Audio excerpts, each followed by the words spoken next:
Bonjour et bienvenue à toutes et tous dans ce nouvel épisode consacré à la supervision d'un environnement Azure Virtual Desktop. J'ai toujours le plaisir de co-animer cette série avec Pierre. Et donc aujourd'hui, dans l'épisode 2, on va cette fois-ci voir comment mettre en œuvre de façon opérationnelle tous les éléments qui vont nous permettre de faire la supervision d'un environnement Azure Virtual Desktop. Donc dans un premier temps, on va regarder comment configurer un Workbook Insight, c'est-à-dire paramétrer tous les composants de la plateforme pour remonter les données de supervision. Et puis dans un second temps, on va vous expliquer comment exploiter justement toutes ces données issues de la supervision pour que vous puissiez analyser finement tous les éléments, toutes les informations de santé remontant de votre plateforme Azure Virtual Desktop. Pierre, je te propose de démarrer. Tu nous expliques comment on va pouvoir justement mettre en œuvre toute cette supervision. Oui, merci Florent. On va passer sur la partie mise en œuvre de la supervision d'un environnement Azure Virtual Desktop, puisque ça a changé de nom dernièrement. Alors, évidemment, quand on parle de monitoring ou de supervision dans Azure, on est en général obligé de déployer une ressource qui s'appelle un Workspace Log Analytics, donc qui est un puits de log. Donc pour cela, on va prendre on va prendre la console, on va aller chercher ce service sur un mot-clé, par exemple Log Analytics, et il va me proposer Log Analytics Workspace. Donc c'est ce que je vais prendre. Ensuite, je vais venir vouloir déployer ce service. Et puis ici, je vais renseigner, donc comme toute bonne ressource dans Azure, donc dans quel abonnement je vais venir déployer donc cette ressource Log Analytics Workspace, dans quelle ressource groupe, on va lui donner un nom, le nom doit être unique, et puis ensuite sa région. Évidemment, on va déployer donc ce workspace, ce Log Analytics Workspace au plus près des ressources à monitorer. Voilà. Alors ensuite, on va passer au plus important, au prix. Donc, depuis 2019, 2018, excusez-moi, on est plutôt en pay as you go, donc on va payer à la consommation, à la volumétrie qui va être stockée dans ce puits de log. Et puis, si vous avez besoin de faire des tests, des POC, etc., vous avez une version gratuite qui, par contre, celle-là sera limitée à 5 gigas par mois de données dans ce Log Analytics Workspace. Voilà, donc une fois qu'on a renseigné un petit peu tout ça, on a un récap de ce qu'on a mis, donc la souscription, donc l'abonnement, le ressource groupe, son nom, sa région, et pour terminer, le prix. Et ensuite, on va venir créer cette ressource. Alors après avoir donc déployé le Workspace Log Analytics, on va passer maintenant à la configuration d'un Workbook Insight. Donc effectivement pour le sujet Azure Virtual Desktop, petit rappel, un Workbook Insight, c'est un tableau de bord interactif qui est déjà préconfiguré et qui va vous permettre effectivement de récupérer les informations de monitoring de votre environnement Azure Virtual Desktop. Alors, on va passer par deux étapes. La première étape, tout ce qui est élément pur de l'environnement Azure Virtual Desktop, c'est-à-dire on va récupérer on va paramétrer les diagnostics settings du host pool et du workspace. Donc là, on parle bien du workspace Azure Virtual Desktop. Et puis ensuite, une deuxième étape sur laquelle on va venir configurer donc tout ce qui est sujet des hosts, donc c'est-à-dire par exemple nos postes Windows 10 qui font s'exécuter. Donc là, on va récupérer, effectivement, on va venir paramétrer donc tout ce qui est journaux d'événements et puis les compteurs de performance. Donc là, on parle bien des hosts. Donc, pour pouvoir paramétrer tout ça, on va aller dans un premier temps dans la console Azure. On va venir chercher un service Windows Virtual Desktop ou Azure Virtual Desktop, puisque encore une fois, ça a changé de nom dernièrement. Ensuite, là, on va pas venir créer un host pool, mais on va venir sur la partie à gauche monitoring et on va venir cliquer sur la partie Insight. Donc, première chose à faire, c'est on va renseigner ici tout en haut, comme on peut le voir ici, On va venir stipuler effectivement le ressource group, donc où est configuré ce host pool, et puis ensuite on va venir donner le nom de ce host pool. Donc ça c'est la première chose. En fait, ce qu'il va faire derrière ici, il va en fait générer un template ARM en tâche de fond et qui sera appliqué ensuite par la suite. Donc ça, effectivement, vous ne verrez pas ce template, mais c'est ce qu'il fait derrière. Ensuite, on va venir configurer donc la partie workbook. Voilà, donc là ici, à ce niveau-là, on va venir ici stipuler le workspace log analytics. Donc là, on parle bien d'un workspace log analytics, hein, pas le workspace Azure Virtual Desktop. Donc c'est notre puits de log où seront stockées ces informations et c'est au travers de ce puits de log sont requêtés, où on récupérera les éléments qui seront visualisés dans le workbook. Ici, on va venir configurer la partie host pool. Voilà, donc là, c'est les éléments qu'on va récupérer pour construire ce workbook. Donc, ce workbook, donc là, on va récupérer effectivement tout ce qui est checkpoint, les erreurs, les agents de bonne santé, etc., etc. Donc ça, c'est tout ce qui va, tous les éléments qu'on va récupérer au travers de l'élément host pool.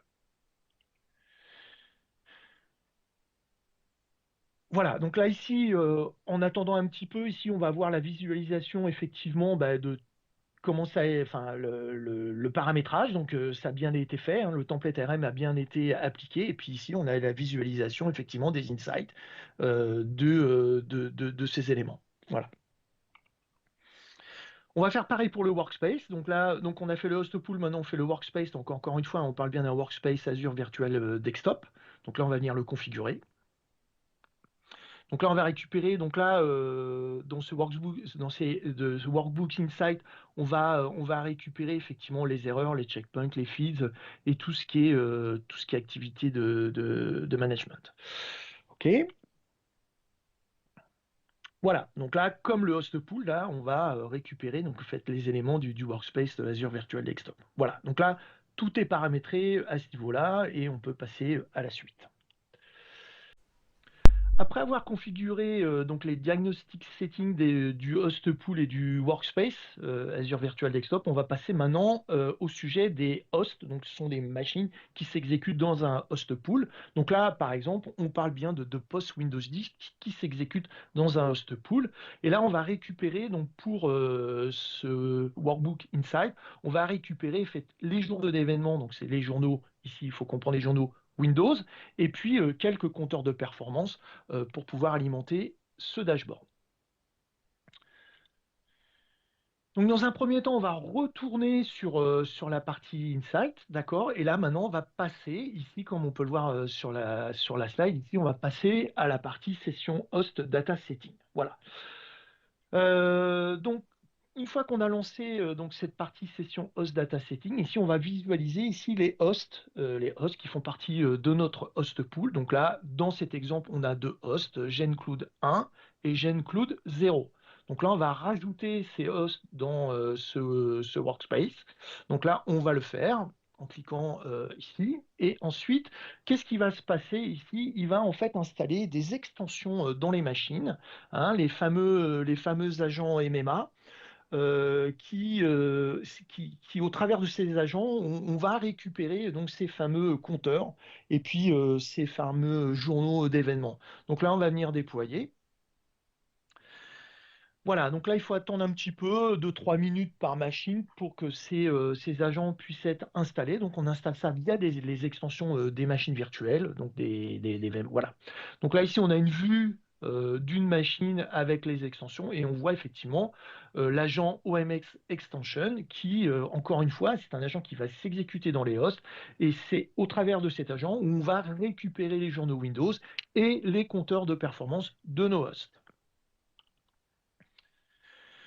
Alors voilà, donc sur la partie compteur de performance, donc effectivement, l'assistant nous dit que pour l'instant, on n'a rien. Donc là, effectivement, il va nous proposer d'installer des compteurs. Donc là, ici, vous pouvez voir, ici, on a des compteurs sur des sujets dits. On a des compteurs sur le sujet utilisation du processeur.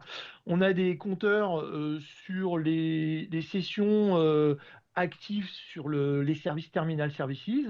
Et puis ici, on a aussi des compteurs sur le Remote EFI, qui est effectivement le moteur de rendu des services RDS. Voilà, donc ça, c'est des compteurs qui sont déjà prédéfinis, donc qui seront à installer, et on va les configurer simplement en cliquant sur Configure Performance Counter. Voilà, donc là, on va appliquer cela. Voilà, donc là ici maintenant on voit que en termes de compteur de performance, donc on a bien paramétré, donc on a bien donc on souhaite récupérer donc toutes ces informations via ces compteurs et on va pouvoir passer à l'autre, continuer l'assistant. Voilà, donc là maintenant, on a parlé des compteurs de performance et maintenant, on va parler de journaux d'événements. Donc là, en fait, on parle bien de journaux d'événements Windows. Encore une fois, hein, toutes ces informations sont récupérées par l'agent MMA.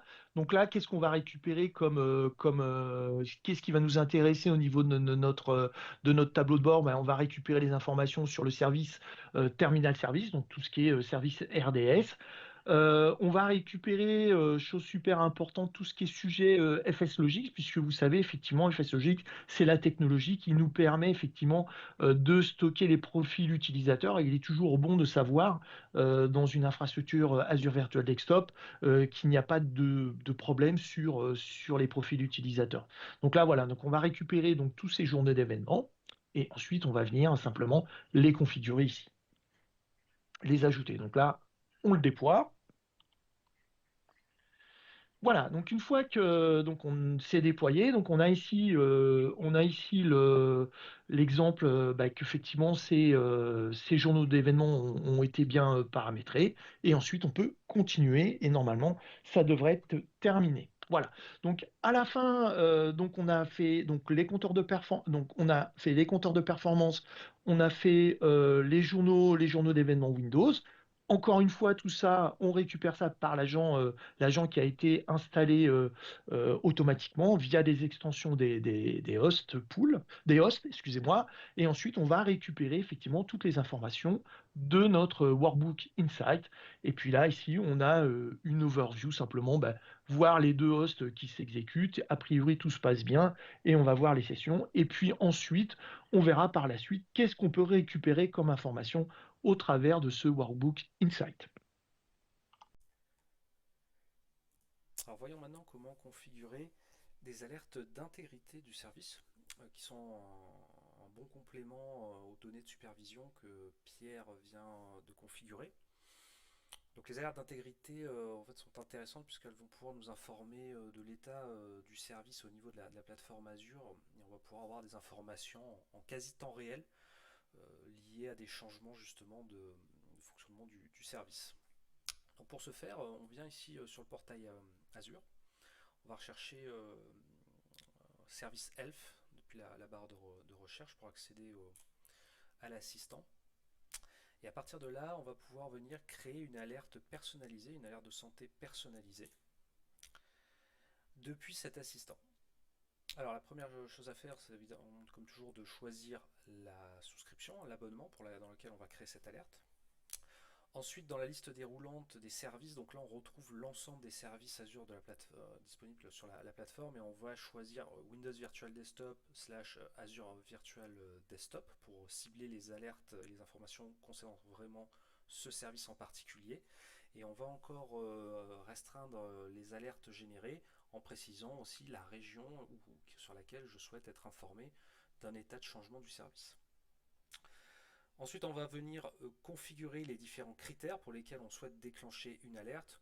Et ici, on vous recommande de sélectionner en fait les 4 critères qui sont disponibles à la date, pour savoir si on a notamment un incident technique en cours qui affecterait l'utilisation du service, ou tout simplement même s'il y a une maintenance planifiée et peut-être prévoir, si c'est le cas, une notification, une information pour les utilisateurs si jamais effectivement le service n'était à un moment donné pas disponible, ou en tout cas sinon prévoir un plan de secours sur éventuellement une autre région.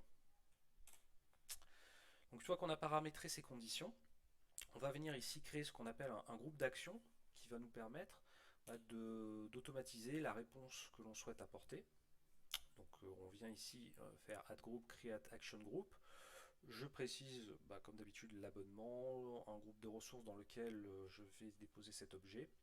On va préciser des détails au niveau de cette instance. Donc ici, on va faire un groupe d'actions lié à la notification pour les équipes support. Dans le type de notification, on va configurer les notifications basiques de type email pour pouvoir alerter le niveau 1 du support justement en cas d'alerte sur l'intégrité du service. On pourrait configurer également d'autres types de notifications. On valide le tout avec OK. On passe ensuite sur l'onglet Action où on pourrait aussi automatiser un certain nombre d'éléments ou éventuellement aller notifier via un webhook, un outil de service desk. Donc si ce n'est pas notre cas, on laisse les champs vierges. Et enfin, on passe à la dernière étape de revue et de création. Et puis, on peut cliquer sur le bouton Create pour valider la création de notre groupe d'action avec l'action associée, à savoir une notification par email.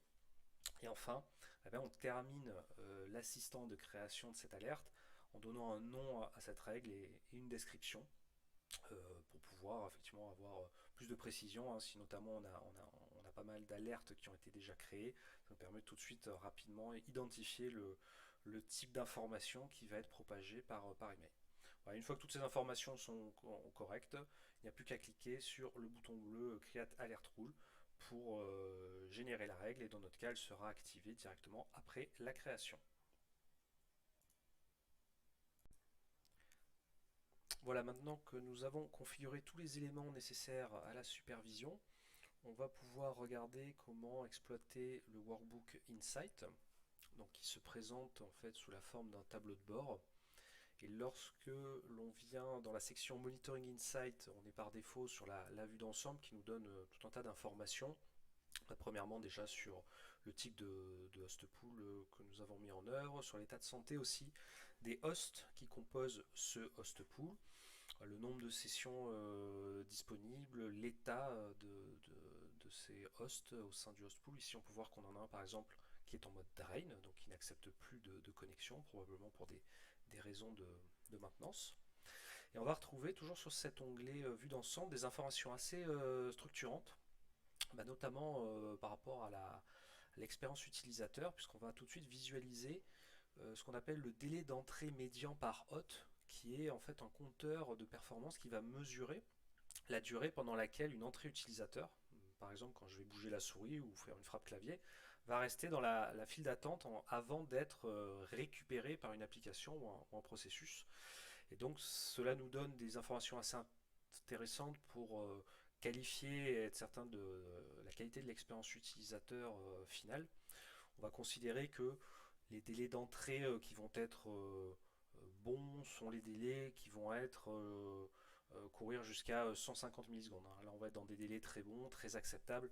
Au-delà, on peut commencer à avoir des phénomènes justement par exemple de ralentissement qui peuvent un petit peu rendre l'expérience d'utilisation moins intéressante.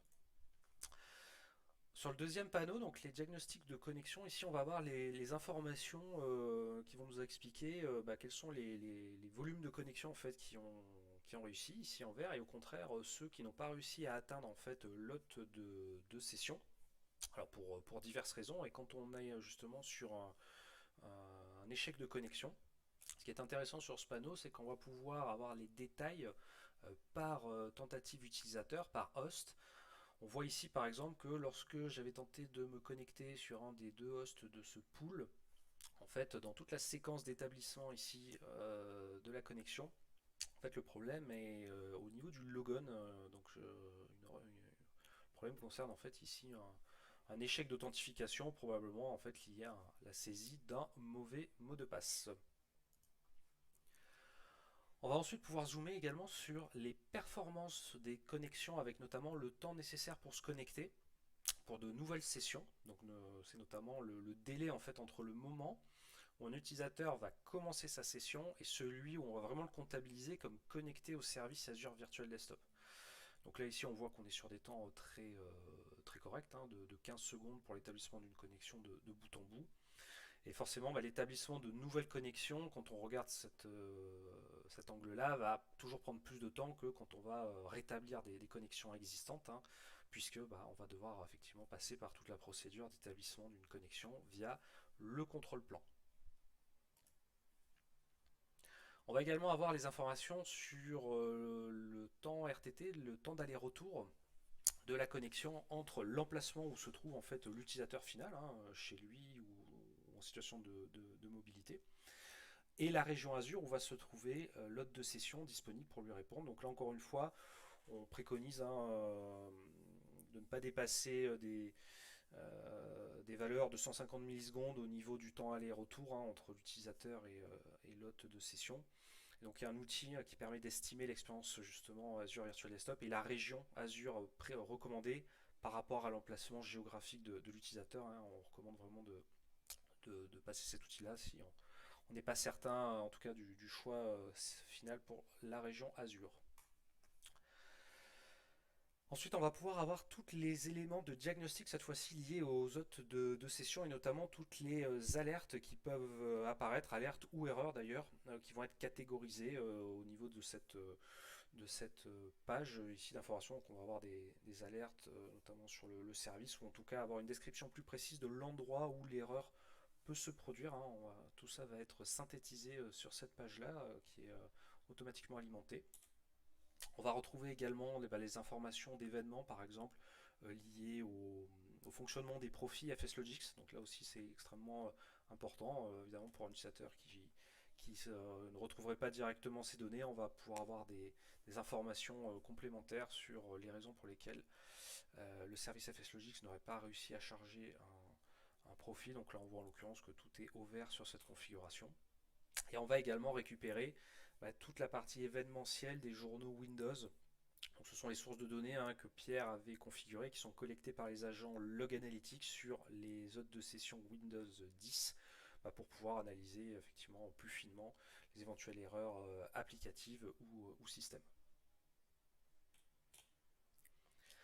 Une autre vue intéressante va être de pouvoir cette fois-ci un peu plus zoomer dans la performance d'un hôte de session. Donc on va retrouver déjà sur la droite des cadrans de performance qui vont nous synthétiser les principales informations de performance liées à l'utilisation du CPU évidemment, de la mémoire, mais aussi du disque. Et on va également pouvoir avoir cette fois-ci une vue beaucoup plus détaillée au niveau du délai d'entrée. Donc là on aura une vue du délai d'entrée évidemment par hôte de session, mais surtout on va pouvoir aussi zoomer par application ou par processus, comme on le voit en bas à gauche, pour pouvoir zoomer éventuellement sur une application qui poserait des difficultés et donc s'attarder sur le diagnostic de cette application. Toujours dans la logique de diagnostic, on a ensuite une section Users qui va nous permettre d'afficher des rapports utilisateurs pour un utilisateur en particulier. Donc on peut ici choisir l'utilisateur en tapant en fait son UPN, hein, l'UPN à rechercher dans la barre de recherche. Et on va en fait pouvoir afficher toutes les informations autour de cet utilisateur, l'historique des connexions, les informations de diagnostic de cet utilisateur en particulier, combien de fois il a rafraîchi son feed au sein de son client Remote Desktop, le type de client aussi qu'il utilise, qui va être présenté. Donc on va récupérer également tous les commentaires utilisateurs et puis les erreurs qu'ils pourraient rencontrer lors des sessions.